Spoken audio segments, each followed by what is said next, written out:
Bonjour les amis, comment ça va? Aujourd'hui, je vous ai réservé un sujet un peu différent que d'habitude. J'aimerais vous parler de la différence entre la psychologie et le développement personnel.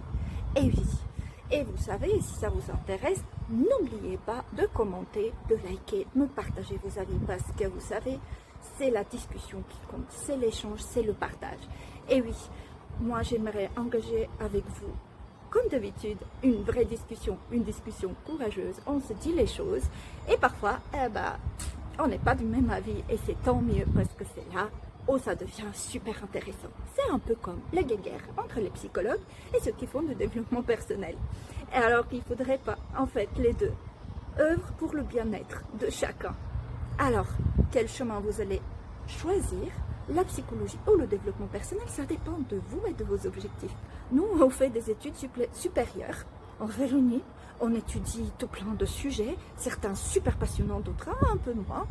On apprend à faire passer des tests, faire des entretiens, lire des articles scientifiques en anglais surtout, et mettre des points-virgules là où il faut quand on cite un auteur, et tout plein de stats. On fait des expériences, et, etc., etc. Je vous en passe. Mais on n'est pas comme les psychiatres qui sont des médecins. Donc moi, je ne suis pas médecin, je précise. Ou bien ceux qui font de la psychothérapie, eux, ils poussent encore plus loin. Ils font encore plusieurs années d'études pour pouvoir encore approfondir leurs connaissances. Alors, par contre, les gourous de développement personnel, ils ont un autre parcours. Il est tout à fait passionnant parce que souvent, c'est des personnes qui sont faites eux-mêmes, qui ont appris grâce à des personnes qui les ont inspirés, qui les ont transformés et ils lisent énormément. Et en fait, quand on se lance là-dedans, on consomme pas mal de livres, pas mal de formations. Et oui, et souvent quand on va à un séminaire de développement personnel, on sort tout chaud, tout flamme, super, mais une semaine après, est-ce qu'on a vraiment avancé? Je sais pas, c'est à chacun de le dire et de partager son expérience. Moi, je crois que pour certains, ça peut très très bien fonctionner, mais sachez simplement, vous êtes seul. Vous êtes seul face à vos difficultés. Vous êtes seul quand vous devez résoudre un problème. Et si ce problème est particulièrement corsé, je peux vous dire, c'est pas facile. C'est pas facile de rester seul et de décider d'affronter tout ça. Il faut beaucoup de courage et franchement, chapeau pour ceux qui le font. Alors, les psychologues, ils accompagnent.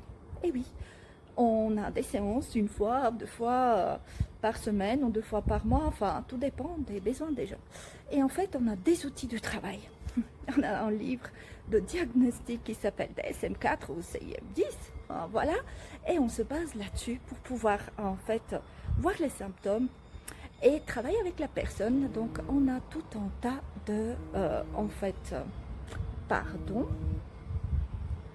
Alors, c'est pas le moment de répondre à un appel, je crois. Donc, tout un tas d'outils qu'on utilise lors de nos séances. Donc, les gens qui viennent nous voir, ils sont accompagnés, ils sont seuls. Et on n'est pas là juste pour dire « Ah oui, oh pauvre chouchou, etc. etc. » On a le même but que ceux qui font du développement personnel, mais on plonge dans le passé. Pourquoi dans le passé? Parce qu'on va s'intéresser aussi à la source de qu'est-ce qui a créé en fait nos difficultés actuelles. Et on va creuser. Et où est-ce qu'on veut arriver? C'est à la personne de décider. Parce que finalement, on traite nous, typiquement, les états anxieux, les attaques de panique, toutes sortes de problèmes de ce type-là, dépression, pas trop lourde parce que voilà, on traite aussi des personnes qui sont également victimes d'abus de toutes sortes.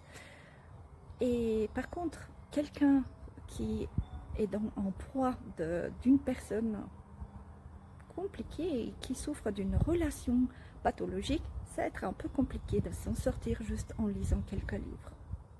Et oui, mais je vous dis, finalement, c'est vous qui décidez quel chemin prendre. C'est vous qui avez la clé.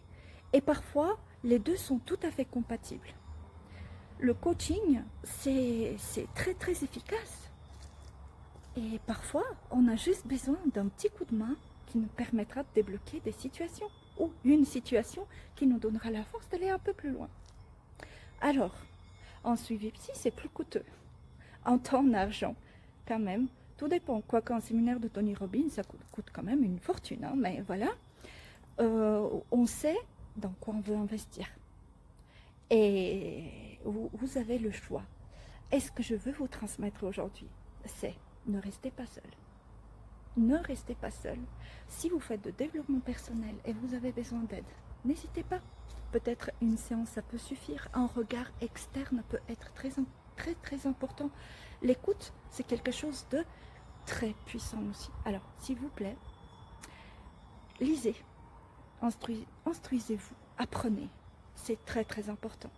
Et peu importe quel outil vous utilisez, tant que vous avancez dans la vie et vous avancez dans vos projets et que vous ne restez pas vautré dans votre canapé en train de pleurer sur votre sort sans rien faire finalement. Alors, je vous invite et je vous dis, il n'y a pas une seule solution. Donc, choisissez la vôtre, celle qui vous convient le mieux, celle qui vous correspond. Par contre, si vous avez un problème qui date depuis très longtemps, qui est vraiment handicapant, voilà, vous pouvez, comme je vous ai déjà expliqué, vous pouvez travailler typiquement sur la confiance en vous. Mais si vous avez une phobie, vous pouvez travailler tout ce que vous voulez sur la confiance en vous. Vous n'allez pas pouvoir quand même affronter un serpent, même si c'est sur votre écran d'ordinateur.